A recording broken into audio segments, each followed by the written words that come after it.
This story is titled, "He's Too Dumb to Question It." My wife laughed as she secretly tricked me into raising my golden brother's baby. "He'll never find out," she said. I just stayed silent until the day she opened the letter and realized she'd just signed away full custody to my brother. Hey everyone! Before we jump into today's video, I need your help. We've noticed the channel is losing some traction, and subscribing is one of the best ways you can support us. It's quick, free, and it helps us keep bringing you awesome content. Your support means the world. Let's keep this channel growing together. Thanks so much. Now, let's start the video. So, a quick background before I dive into my story because it is important. I, Ethan, 32 male, have been working as a park ranger for about 8 years now. Not the most glamorous job, but I'm outdoors, good benefits, and I get to be away from the damn office politics that drove me crazy in my last job.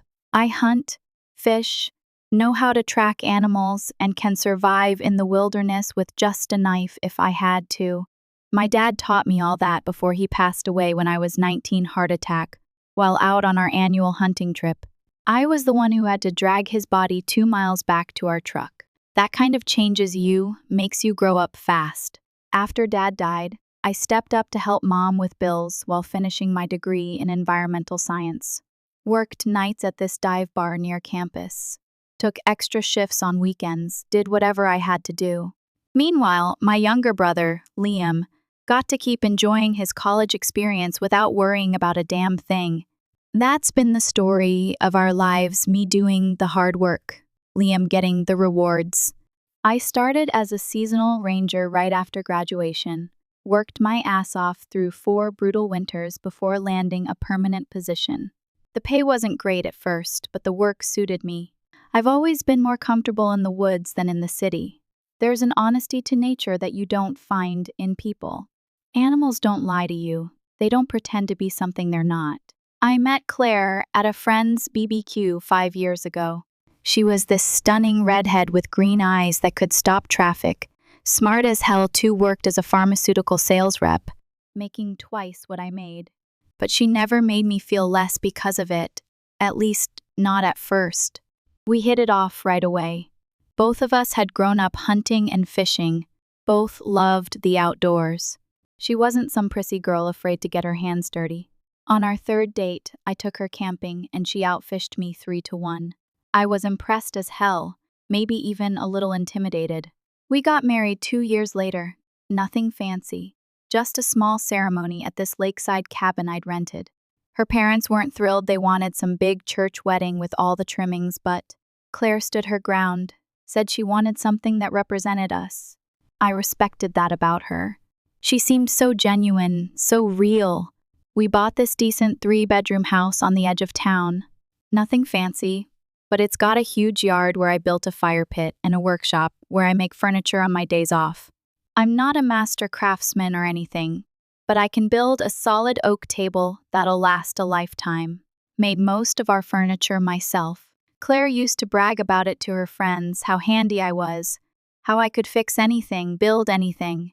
I liked being that guy for her. For the first 2 years, things were good, really good. We hiked on weekends, took camping trips whenever we both had days off. We talked about the future, about having kids someday. Claire was climbing the corporate ladder at her pharmaceutical company, getting promotions, bigger territories. I was making steady progress at the park, handling more responsibilities, training new rangers. We were a team, building something together. Everyone thought we were the perfect couple. My mom adored Claire. My friends all said I'd outkicked my coverage with her. Then there's my younger brother, Liam, the golden child. My parents paid for his college while I worked my way through.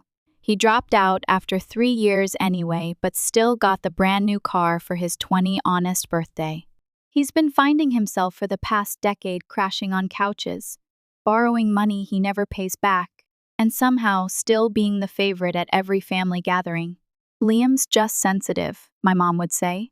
He's creative. Not everyone fits into the 9-to-5 box. Meanwhile, I'm busting my ass 50 hours a week, but I'm the stable one, so I don't need the praise or attention. Whatever. Liam's the type who always lands on his feet, no matter how bad he screws up. Gets fired for showing up drunk?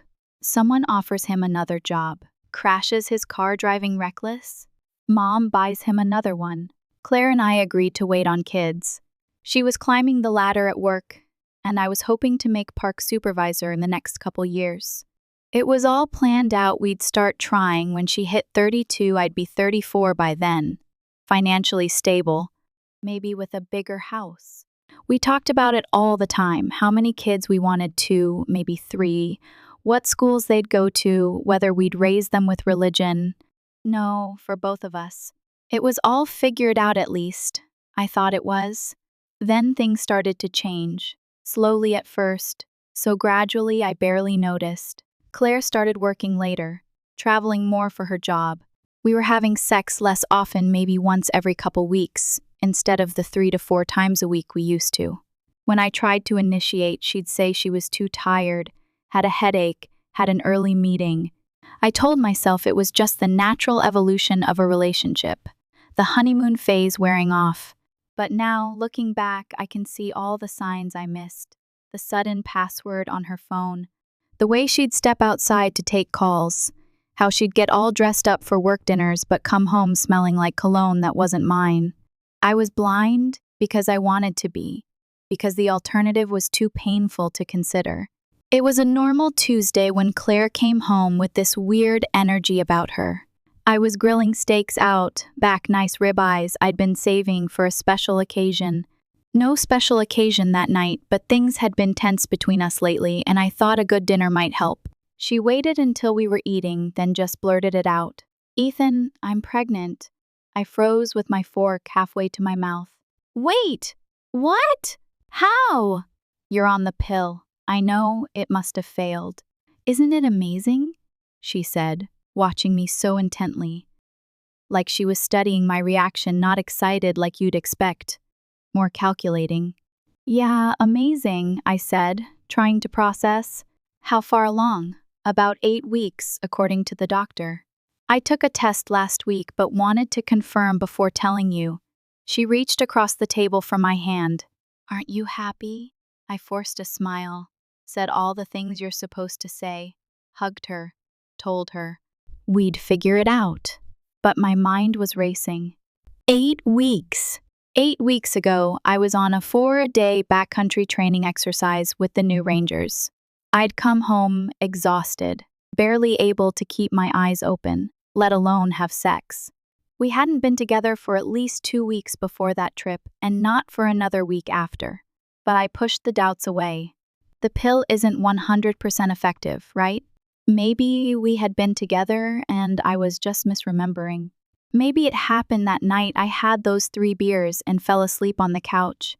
I didn't want to be that paranoid husband who can't trust his wife. That night, lying in bed, it just wasn't adding up. But I told myself I was being paranoid, overthinking, looking for problems that weren't there. Claire had never given me a real reason not to trust her, right? So for the next couple weeks, I played along, started looking up cribs online, talked about converting the spare room into a nursery, all while this knot in my stomach kept getting tighter. Claire seemed different too, always on her phone, smiling at texts, taking calls in the other room. When I'd ask who it was always just work or just my mom. One night, I woke up around 2:00 a.m. and she wasn't in bed. Found her in the kitchen, whispering on the phone. When she saw me, she jumped like she'd seen a ghost and quickly hung up. "Who was that?" I asked. "Just Sarah from work," she said, not meeting my eyes. "She's going through a rough patch with her husband, needed someone to talk to." At 2 a.m., I wanted to ask but didn't, just nodded and went back to bed. Laid there staring at the ceiling while she stayed in the kitchen for another 20 minutes before coming back. Then there was the incident with Liam. He showed up at our house unannounced one Sunday, supposedly to congratulate us on the baby news. Mom must have told him. But the way he and Claire looked at each other, there was something there I couldn't put my finger on, a familiarity that seemed new. She laughed at all his stupid jokes, touched his arm a few times. Liam kept giving me these looks, like he knew something I didn't. Liam had always been the charming one, the good-looking one. While I'm built more like our dad's solid, stocky, strong Liam got our mom's leaner frame, her green eyes, that thick red hair that women seem to love. He'd always had an easy time with girls, even back in high school when I was struggling with acne and braces. He stayed for dinner, told stories about his latest business venture, some app idea he was developing but never seemed to make any progress on. The whole time, Claire was hanging on his every word, like he was the most fascinating man alive, this from the woman who usually rolled her eyes at his get-rich-quick schemes. After he left, I asked Claire, what was that all about? What about? She said, not meeting my eyes. You and Liam. You guys seemed, I don't know, weird. She rolled her eyes. Don't be ridiculous, Ethan. He's your brother. I was just being nice. Besides, he's excited about becoming an uncle. I let it go, but the seed was planted, and over the next few weeks it grew. Liam started coming around more often, always when he knew I'd be working late or on weekend shifts. I'd come home to find him sitting on my couch, his feet up on the coffee table I'd built with my own 2 hands. He'd always have some excuse, needed to borrow some tools. Wanted to see if I could help him with his car, just in the neighborhood. Claire never seemed annoyed by these visits.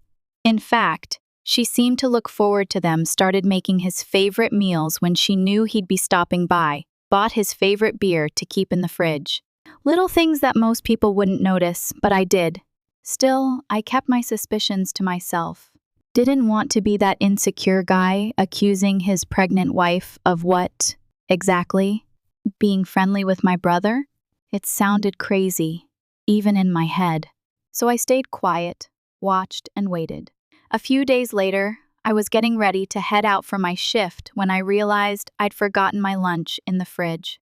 Claire had made me this big breakfast that morning, pancakes, bacon, the works, not something she usually did on a weekday. Now I wonder if it was guilt making her do that. I came back inside quietly. Claire was in the shower, so she didn't hear me. Her phone was on the counter and it buzzed with a text. I've never been the type to snoop, but the preview caught my eye. It was from Liam. Can't wait to see you today. Ethan working late again? My hands started shaking. I'd never gone through Claire's phone before, never felt the need to. We'd always had this trust between us, or at least I thought we did. But in that moment, something in me just snapped. I picked up her phone, no password. She never needed one, because I trusted her. I opened the message thread and started scrolling.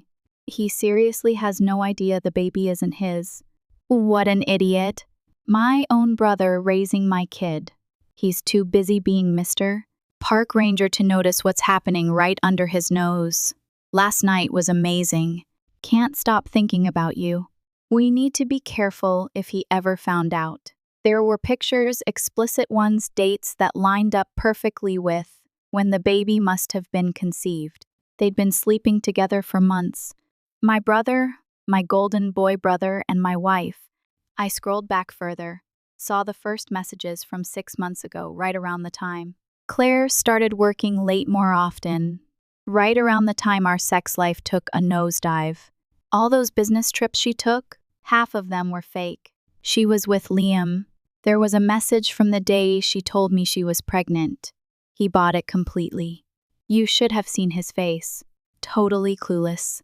Liam's response, "That's my big bro, always the last to know."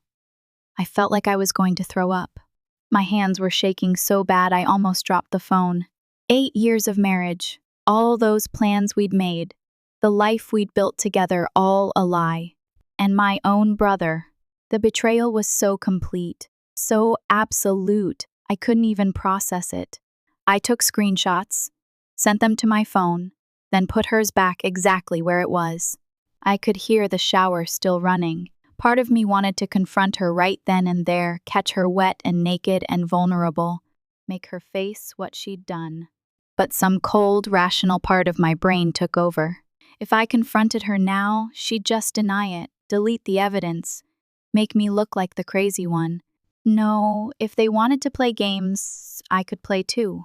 And I'd make damn sure I won. I walked outside, got in my truck, and just sat there, engine off, staring at nothing. I wanted to scream. I wanted to break something. I wanted to go back in there and confront them both. Instead, I started my truck and drove to work, went through my entire shift like a zombie. My supervisor asked if I was okay, said I seemed distracted. I made up some excuse about not sleeping well. Inside, I was dying, but outside, I was calm, collected, planning. That night, I came home and kissed Claire hello like nothing was wrong, rubbed her barely there baby bump, asked about her day all while my insides were churning with rage and heartbreak. But I didn't let it show, not yet, because if they thought I was some clueless idiot they could manipulate, I was going to show them just how wrong they were. I may not have Liam's charm or good looks. I may not have his easy way with women, but I've got something he's never had: patience, discipline, the ability to think long term. And I was going to use every bit of it to make sure they both paid for what they'd done. The first thing I needed was more evidence. The screenshots were a good start, but I needed to document the affair thoroughly, not just for my own satisfaction, but for the legal battle I knew was coming. Claire might have been cheating with my brother, but she wasn't stupid. She knew I made decent money, had good benefits, a pension plan. No way she was going to let all that go without a fight. I installed a keylogger on our home computer, set up a small camera in our living room, completely legal since it was my house too, started keeping detailed notes of every time Claire said she was working late or meeting friends. The evidence piled up fast. She was meeting Liam 3, sometimes 4 times a week hotels, his buddy's apartment, sometimes even in our goddamn bed when I was on 24-hour shifts at the park. The recordings made me sick, hearing her laugh about how stupid I was, how I'd make such a reliable dad while Liam could be the fun one. "Ethan's so boring and predictable," she told Liam once, "but he's stable. He'll provide. You can be the exciting one." My brother just laughed. Poor Ethan, always doing the right thing, always following the rules, while I'm banging his wife and making him raise my kid. They had a whole plan worked out. Claire would have the baby. I'd be the official father on the birth certificate, financially responsible for everything. Liam would be the fun uncle who came around often. They'd keep sleeping together whenever I was at work. And I'd be none the wiser, the clueless husband raising another man's child, my own brother's child. Each new piece of evidence was like a knife in my gut. 8 years of marriage, all those camping trips, all those late-night talks about our future. Had any of it been real? Had she ever loved me at all? Or had I just been a meal ticket from the beginning? They thought they had it all figured out. They had no idea what was coming. But I needed more than just proof of the affair. I needed to protect myself legally. So I called an old buddy from college who'd become a family attorney, Jeff. "Jeff, I need some advice. Hypothetically, if my wife is pregnant with someone else's baby, what am I looking at here?" Long pause. "Ethan, is everything okay? Just answer the question, please," he sighed. "Well, in most states, if you're married when the baby is born, you're presumed to be the father. Your name goes on the birth certificate automatically unless you contest it. And if I want to contest it, you'd need to refuse to sign the birth certificate and immediately file for a paternity test. But, Ethan, this doesn't sound hypothetical. Can you meet me for a beer after work? There's something I need to show you." We met at this dive bar across town, somewhere Claire and Liam would never go. I showed Jeff the screenshots, played him some of the recordings. By the end, he was furious on my behalf. "That piece of shit brother of yours and your wife? Jesus, Ethan, I'm so sorry, man. So what's my play here?" I asked. "Document everything. Keep building your case. And whatever you do, do not act like you know until we've got everything in place. Don't sign anything when the baby is born, no birth certificate, no nothing. We'll demand a paternity test immediately. What about child support? If it's not my kid, I'm not paying for 18 years. If we can prove you're not the father and contest paternity immediately, you should be off the hook. But we need to be strategic about this." So that's what I did. I kept tracking them, building my case, all while playing the excited dad-to-be. I rubbed her belly. I assembled a crib. I even invited Liam over for dinner a few times just to watch them squirm and exchange glances when they thought I wasn't looking. "So, Liam," I said during one of these dinners, "you excited to be an uncle?" He nearly choked on his beer. Yeah, totally." "Super excited. You'll have to babysit sometimes. Give me and Claire a break." "Sure, bro, anytime," he said. Claire jumped in a little too eagerly. "Liam would be a great babysitter. He's so good with kids." "Is he?" I asked, my voice dripping with fake innocence. "I didn't know that." They exchanged a look that spoke volumes. I just smiled and took another bite of my food. The whole time, I was getting everything ready for the moment I'd spring the trap. And with Jeff's help, I was preparing a legal strategy that would destroy them both.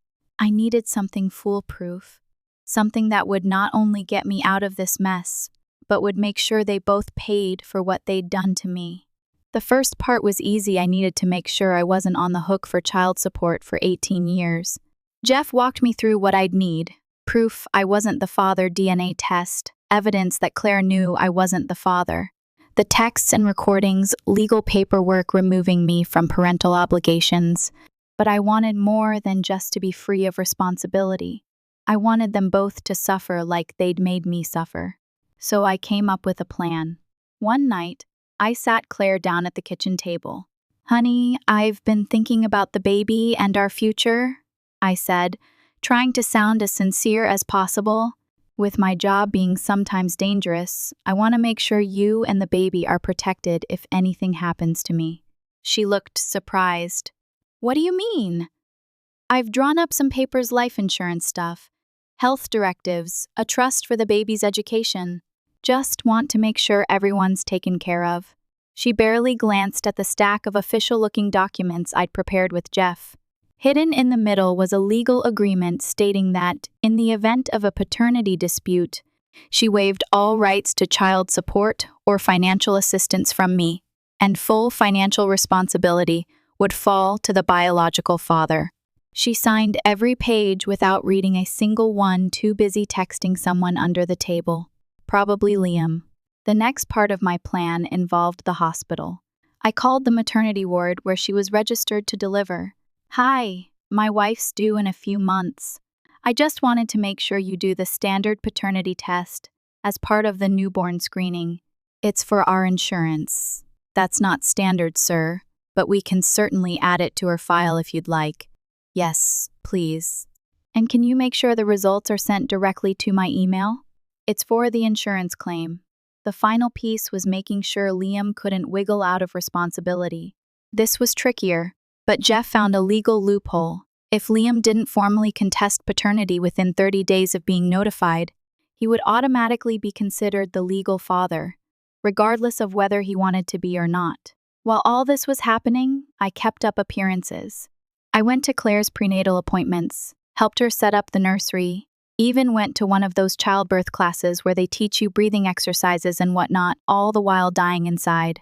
Every ultrasound picture, every baby kick she wanted me to feel, every discussion about names, it was all a reminder of their betrayal. There were moments when I almost broke, when the rage and hurt threatened to boil over.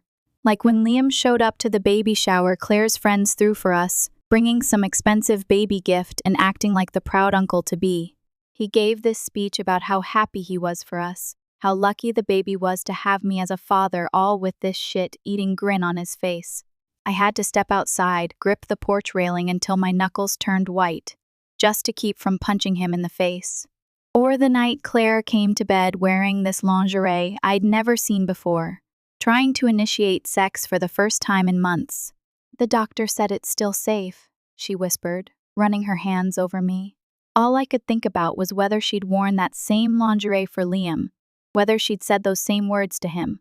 I made up some excuse about being tired, turned away from her, couldn't bear to touch her knowing where she'd been. The pregnancy dragged on, each day a new test of my acting abilities. My mom was thrilled about becoming a grandmother, constantly calling with advice, sending baby clothes, asking when she could come visit after the birth. I didn't have the heart to tell her the truth yet, that her precious Liam, the golden child she'd always favored, had betrayed me in the worst possible way. As Claire's due date approached, I started making preparations of my own. I rented a small apartment across town, paid 3 months in advance, packed a go bag with essentials and kept it in my truck, set up a new bank account at a different bank, started moving money into it little by little so Claire wouldn't notice, consulted with Jeff about divorce proceedings. All the pieces were in place now. I just had to wait. Claire went into labor 3 weeks early. I was at work when she called, her voice tight with pain. "Ethan, my water broke. I need you to come home." I drove home like any supportive husband would, helped her to the car, timed her contractions on the way to the hospital, held her hand through the worst of them, called her parents. Didn't call Liam or my mom, though said I couldn't reach them. Didn't want them there for what was coming next. The labor was long and difficult, 16 hours of Claire screaming, crying, clutching my hand. There were moments when I almost felt sorry for her, almost forgot what she'd done. Then I'd remember those text messages, those recordings, and my heart would harden again. After 16 hours of labor, a baby boy was born 8 pounds, 2 ounces. They handed him to me first, this tiny person with a tuft of red hair, just like Liam's had been when he was born, nothing like my dark brown. I looked down at this child, my nephew, not my son, and felt nothing. No connection, no bond, just the cold certainty that I was doing the right thing. The nurse asked if I wanted to be listed as the father on the birth certificate. "Actually," I said calmly, "I'd like to wait for the paternity test results first. Should just be a formality, but you know how insurance companies are." Claire's face went white. "What paternity test?" "The one I ordered as part of the newborn screening. Standard procedure these days," I lied smoothly. "Nothing to worry about if everything's as it should be, right?" The panic in her eyes told me everything I needed to know. She tried to argue, said there was no need for a test, that it was a waste of money, but I stood firm. The nurse, sensing tension, made some excuse about checking on other patients and left us alone. "Ethan, what are you doing?" Claire hissed once we were alone. "Why are you asking for a paternity test?" I shrugged. "Just covering all bases for insurance purposes. You think the baby isn't yours?" I looked her right in the eyes. "Is he?" Her face crumpled. For a second, I thought she might confess. Instead, she started crying. "How could you even ask me that after everything we've been through together? I can't believe you don't trust me." The performance was impressive. If I hadn't seen the evidence with my own eyes, I might even have believed her, might have felt like the worst husband in the world for doubting her. But I knew the truth. "It's just a test, Claire. If there's nothing to hide, there's nothing to worry about." She kept crying, playing the victim, making me out to be the bad guy. I just sat there, letting her perform, knowing it was all about to come crashing down. 3 days later, I got the email I'd been waiting for. DNA results confirming what I already knew, 0% probability that I was the father. That night, when we got home from the hospital with the baby, I waited until Claire had finished feeding him and put him down in the crib I'd assembled. She came out to the living room, exhausted but smiling. "He's perfect, isn't he?" she said. "He looks just like his father," I replied, my voice calm. Her smile faltered. "What?" I slid an envelope across the coffee table. The paternity test results came back. She stared at the envelope like it might bite her. "Ethan, I don't know what you're talking about." "Open it, Claire." Her hands shook as she tore open the envelope. I watched as she scanned the document, her face draining of color. This must be a mistake," she stammered. "Is it? Or is the mistake thinking I was too stupid to figure out you've been sleeping with my brother?" Her head snapped up, eyes wide. "Ethan, I can explain, save it." I tossed a stack of papers next to the DNA results. "Remember these? You signed them a couple months ago." Page 16 is particularly interesting. It states that in case of paternity fraud, that's what this is called, By the way, I have no financial or legal obligation to the child, and full responsibility falls to the biological father. You tricked me, she whispered. No, Claire, you tricked me. I just outsmarted you. Her phone rang. It was Liam. I gestured for her to answer it and put it on speaker. Claire, what the fuck is this legal notice I just got? Liam was shouting. It says I'm being named as the father of your baby, and I have 30 days to contest it, or I'm on the hook for child support. Liam, calm down, she pleaded. We can figure this out. Figure what out? I never agreed to be a dad. This was your idea. You said Ethan would raise it, and I could just be the fun uncle. I can't afford a kid. But you said you loved me.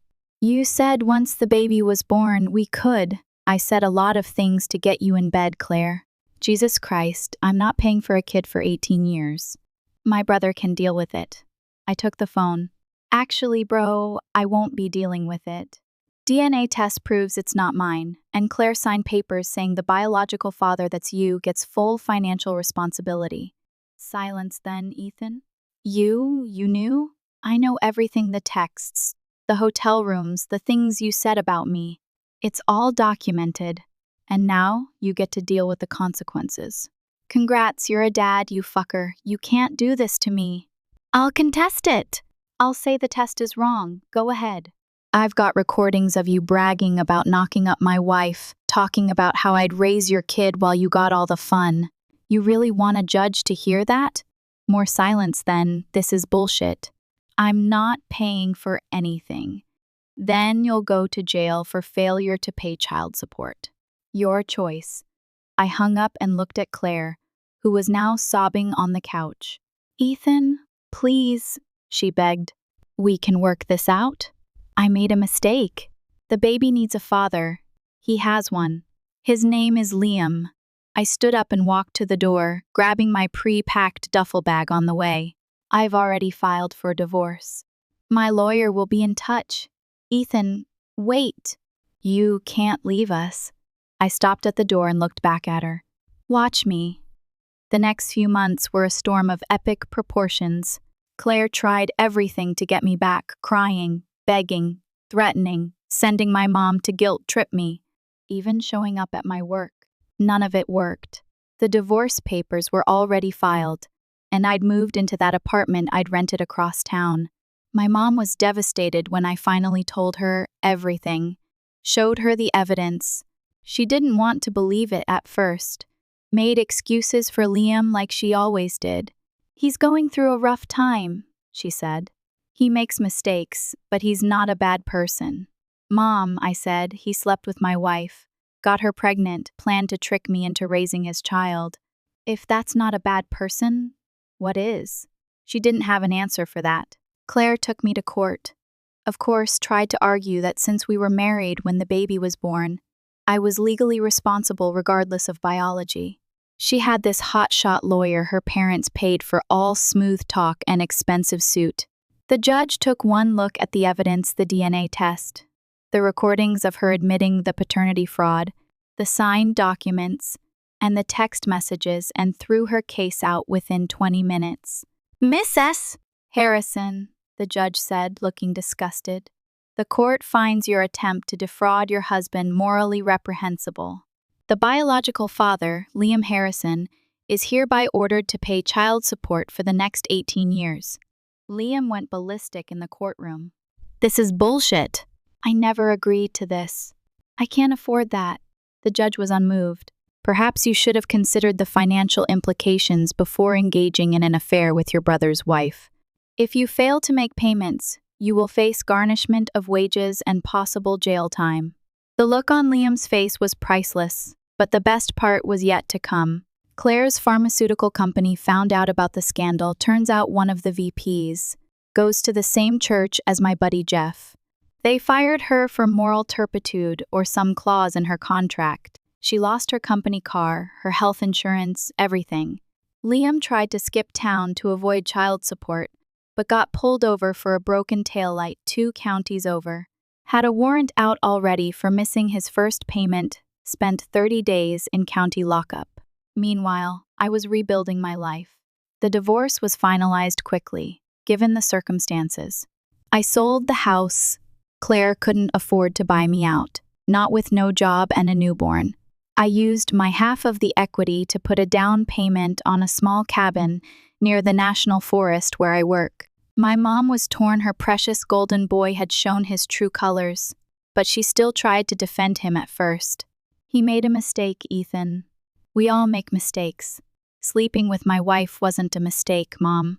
Getting her pregnant wasn't a mistake. Plotting to trick me into raising his kid wasn't a mistake. It was a deliberate betrayal by both of them.